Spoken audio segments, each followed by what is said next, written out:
حضرت موسیٰ نے اللہ سے سوال کیا نا کہ اللہ تو نے یہ موت اور زندگی کو کیوں بنایا؟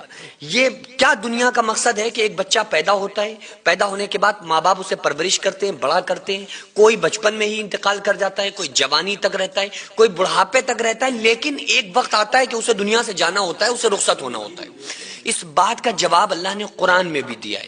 اللہ تعالیٰ فرماتا ہے الذی خلق الموت والحیات لیبلوکم ایکم احسن عملا۔ اللہ فرماتا ہے ہم نے موت اور زندگی کو بنایا۔ ہم یہ سمجھتے ہیں کہ شاید بے فائدہ ہم پیدا کر دیے گئے۔ اچھا، یہ سوال جو تھا نا، یہ ہم نے دنیا میں جانا ہی نہیں۔ ہم نے کبھی کسی سے نہیں پوچھا کہ آخر یہ دنیا میں ہم آئے کیوں ہیں۔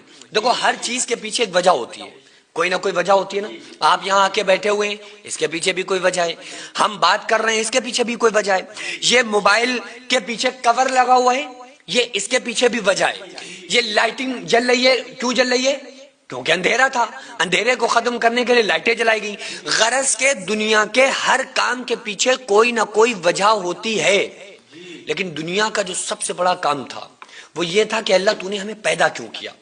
صرف کمانے کھانے کے لیے، بڑے گھر بنوانے کے لیے، پھر مر جانے کے لیے؟ تو نے کیوں پیدا کیا؟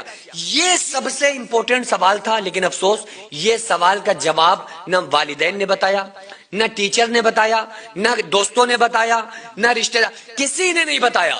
لیکن جس نے پیدا کیا ہے نا، اس نے بتایا۔ اللہ نے فرمایا وَمَا خَلَقْتُ الْجِنَّ وَالْإِنسَ إِلَّا لِيَعْبُدُونَ، میں نے جنات اور انسان کو اپنی عبادت کے لیے پیدا کیا ہے۔ اور اللہ فرماتا ہے کہ اے میرے بندو، تم سب دنیا میں ایک دوڑ لگا رہے ہو، اور اعلموا انما الحیات الدنیا لعب ولہو وزینۃ وتفاخر بینکم وتکاثر فی الاموال والاولاد۔ اے لوگوں، جان لو، سمجھ لو، یہ جو دنیا ہے نا، یہ زیب و زینت، آرائش، یہ آرامیں، یہ صرف تمہاری نظر کا دھوکہ ہے۔ دیکھو اللہ تعالیٰ کیسے سمجھا رہا ہے، کیسے پیار سے بتا رہا ہے کہ لوگوں، یہ جو تمہیں نظر آ رہا ہے یہ حقیقت ہے ہی نہیں۔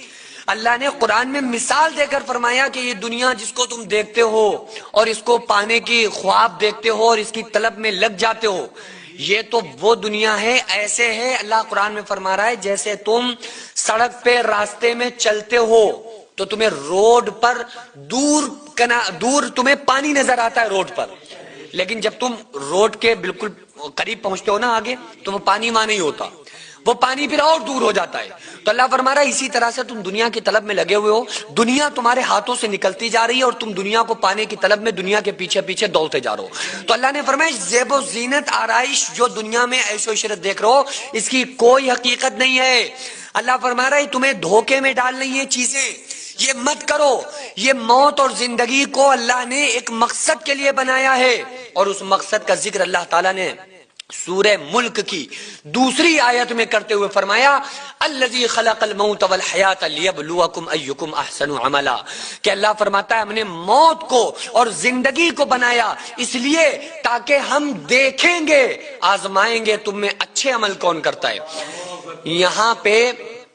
یہاں پہ زیادہ عمل کی ریکوائرمنٹ اللہ نے نہیں کی، یہ نہیں بتایا کہ ہم دیکھیں گے زیادہ کون کرتا ہے، نہیں، اللہ نے کہا ہم یہ دیکھیں گے اچھے عمل کون کرتا ہے۔ ہمارا تھوڑا عمل جو روز کیا جائے وہ اچھا ہے، کبھی کبھی کے بہت سے عملوں سے، تو تھوڑا عمل ہم روز کریں۔ یہ نہیں کہ ایک دن آ گئی شب برات تو پوری رات ہم نے عبادتیں کر لیں، شب قدر میں خوب روئے دھوئے پوری سال پھر چھٹی، یہ نہیں۔ روزانہ اللہ کو یاد کرنا، اللہ کا ذکر کرنا، یہ اللہ دیکھے گا کہ تم میں اچھے عمل کون کرتا ہے۔ اور اللہ تو فرما رہا ہے کہ اے میرے بندو، دنیا میں فکر مند کیوں ہوتے ہو، کیوں پریشان ہوتے ہو؟ تم دیکھو اے میرے بندو، تم سب فقیر ہو۔ اللہ فرما رہا ہے کہ اگر تم مجھے پالو گے تو میرے خزانے تمہارے ساتھ ہوں گے، تو کیا ہوگا؟ تمہاری غریبی دور ہو جائے گی۔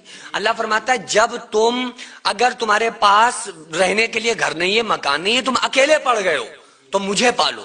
اللہ فرماتا ہے جب تم مجھے پالو گے تو کیا ہوگا؟ میرے فرشتے ہیں وہ تمہارے ساتھی بن جائیں گے، تو میرے فرشتے تمہارے ساتھ، تمہارا اکیلا پن دور ہو جائے گا۔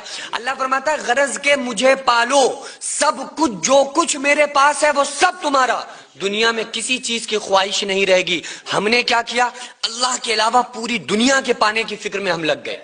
اچھا، جس کو ہم آسانی سے پا سکتے ہیں، اللہ کو پانے میں کوئی محنت کرنا ہے؟ اللہ کو پانے کے لیے کوئی ہمیں بڑے بڑے کاروبار کرنے کی ضرورت ہے؟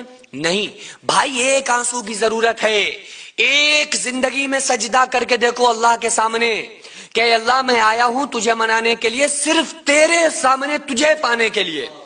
لیکن نماز پڑھنے والا نماز پڑھ رہا ہے وہ یہ سمجھ کے کہ بس اللہ کی طرف سے فرض ہے لاؤ جلدی سے ادا کر لیں. نہیں، کبھی ایک سجدے کی ہمیں توفیق نہیں ہوتی کہ اللہ یہ سجدہ ہم صرف تجھے منانے کے لیے کر رہے ہیں. کیا ہے؟ کبھی نہیں کرتے ہیں. ہم ایک روا روی سے ایک ہماری زندگی گزر رہی ہے. بس جدھر کو ہمارا رخ کر دیا گیا سب نے ایک بات بتائی ہوئی ہے، پیسہ پیسہ پیسہ پیسہ. پیسہ ہے تو سب کچھ ہے، پیسہ نہیں ہے تو کچھ بھی نہیں. ہم دیکھتے بھی اپنی آنکھوں سے یہی ہے کہ جو غریب ہیں ان کے بچیوں کی شادیاں نہیں ہو رہی ہیں، جو غریب ہیں ان کو کوئی سلام کا جواب نہیں دیتا ہے ٹھیک سے، اور امیروں کے پاس لوگ جا رہے ہیں ان سے رشتے جوڑ رہے ہیں. تو یہ چیزیں ہم نے اس لیے ہمارے سامنے آ گئی کیونکہ دنیا نے ہمارے سامنے پیسے کو پروموٹ کیا. لیکن کبھی کسی بزرگ نے، اللہ والے نے پیسے کو کوئی ذرہ برابر بھی امپورٹنس دیے نہیں دیے. اللہ والوں نے تو دنیا کو چھوڑ دیا، ترک کر دیا. انہوں نے کیا کیا؟ اللہ کو پا لیا.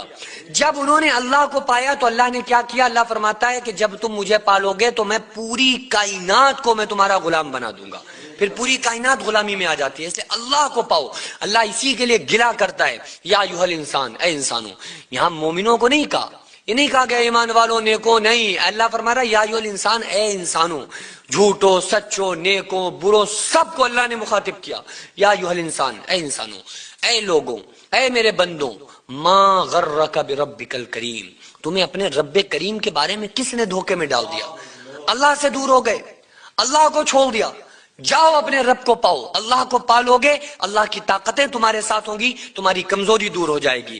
اللہ کو پالو گے اللہ کے خزانے آپ کے ساتھ ہوں گے، آپ کی غریبی دور ہو جائے گی. اللہ کو پالو گے دنیا بھی اللہ کامیاب دنیا میں بھی بنائے گا اور آخرت میں بھی بڑے انعامات سے نوازے گا. وہ